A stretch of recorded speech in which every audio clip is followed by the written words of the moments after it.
Vous savez, quand j'ai accepté plus ou moins que ma fille était différente, je savais qu'un jour, ce jour-là arriverait. Parce que je devrais penser à un autre endroit pour son avenir. Ça n'a pas été facile. À 18 ans, ça faisait 18 ans que je peux dire que je survivais, honnêtement. Ça a été très, très difficile d'éduquer un enfant différent et à ce jour encore. Mais la transition vers le milieu de vie, où à ce moment-là, elle a été en place. Ça a été une bénédiction que je rencontre une famille qu'on appelle RTF, ressources de type familial, et une femme extraordinaire qui travaille avec elle dans son milieu scolaire pour adultes adapté, euh, qui l'aimait beaucoup, puis qui a dit, ben nous, on est prêts à l'apprendre pour quelques années, puis on a passé à travers le processus d'acceptation de la reconnaissance, je devrais dire, du CISO. Mais on sait que ça a une durée de vie, ça. Et c'était comme si un petit nuage, je voyais le nuage en arrière. C'est comme s'il y avait toujours ce petit nuage-là au-dessus de ma tête, gris, qui disait, c'est temporaire, France, c'est temporaire. Et j'avais toujours dans l'idée que la maison de rêve existerait et serait créée par quelqu'un d'autre. Puis, croyez-moi, j'ai cogné à des portes, beaucoup de portes.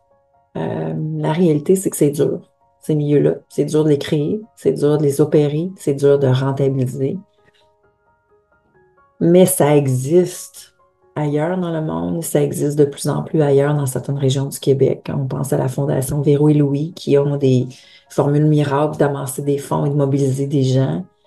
Euh, et quand on est parent, on est épuisé souvent de la situation, donc on se fie un peu sur les autres pour qu'ils l'opèrent, qu'ils le fassent. Mais je vous dirais que depuis que Daphné a 20 ans, là, elle a 25, que j'attends que ça se passe. J'attends que quelqu'un le fasse. Et ces 5 dernières années-là, Daphné a été transférée dans une ARI, ressources intermédiaires, et on en a visité plusieurs. C'est une très bonne ressource intermédiaire. Le propriétaire est extraordinaire. Euh, le défi des ressources intermédiaires, souvent, c'est que le niveau occupationnel est pas nécessairement à la hauteur de ce que l'adulte de 25 ans peut faire et voudrait faire. Donc, une chance qu'on a un peu l'occupationnel de jour dans son école pour adultes. Mais Daphné est à une croisée des chemins où elle a 25 ans. Elle a besoin d'un milieu de vie stable et d'une routine qui lui permette de développer son talent à la hauteur de qui elle est. Je vais vous présenter dans les prochaines semaines qui elle est, Daphné. Puis, c'est pas la seule et unique enfant comme ça, adulte. Je dis enfant parce que c'est comme souvent, c'est encore mon bébé qui a Daphné 4 ans dans sa tête. Mais je sens vraiment qu'on a besoin de travailler au développement de quelque chose. Puis c'est là que ma vie-là est arrivée. Je vais vous la présenter au cours des semaines. C'est ce que je crois nécessairement que ma fille a besoin, que d'autres adultes comme Daphné ont besoin, et qu'on puisse leur donner un milieu de vie sécuritaire, en santé, avec des activités qui les rendent enracinés dans la communauté. Vous allez comprendre tout le fondement de la chanson aussi, ma vie-là, que j'ai composée et qui a été mise en valeur pour présenter ma vie-là au Outaouais. On cherche cet endroit-là magique. Je pense qu'on l'a trouvé. Ça c'est en négociation.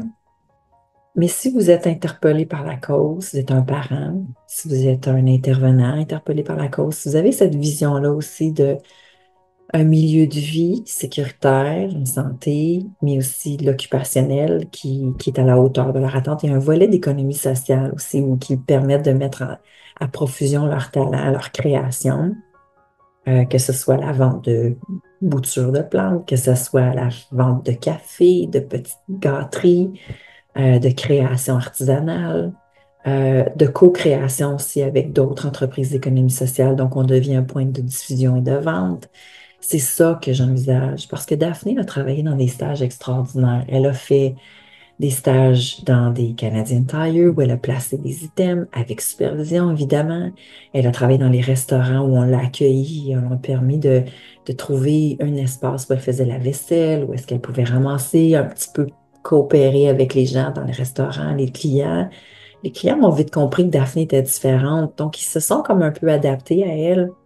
Puis le milieu de travail s'est adapté à elle aussi, mais il y a toujours eu besoin, Daphné ne se fera jamais des toasts seule. Donc, elle a toujours besoin de cet accompagnateur-là. Puis c'est ce milieu de vie-là que je veux, lui permettre d'être accompagnée, mais de faire des choses du quotidien qui la rend un peu plus autonome et talentueuse et fière d'elle-même. C'est des jeunes qui ont une conscience de qui ils sont, mais qui ne sont pas toujours capables de se faire des toasts. Donc, la symbolique des toasts est très importante pour moi parce que c'est vrai, Daphné ne serait pas des toasts le matin, mais elle est capable, avec un accompagnement, de mettre les toasts dans le toaster, puis ensuite lui dire, mets-les à côté, dans l'assiette, ensuite, mais puis par étapes. C'est ça qu'on veut créer. Donc, je vous présente tranquillement dans les prochaines semaines la mission Ma Vie là, qui a été co-créée avec deux autres mamans. Et on va être à la sélection bientôt d'un CA qui est très, très, je dirais, branché sur la saine gouvernance, qui comprend le milieu, qui comprend les ressources et qui comprend la réalité, mais aussi qui est capable de faire avancer avec toute une saine gouvernance autour de ça, puis de faire avancer la cause. Donc, je vous dis merci d'écouter. Euh, Puis, ben, je vous invite à écouter la chanson de ma vie là et dans les prochains jours sur la plateforme. Regardez ce que sera ma vie là dans les prochains mois. Merci.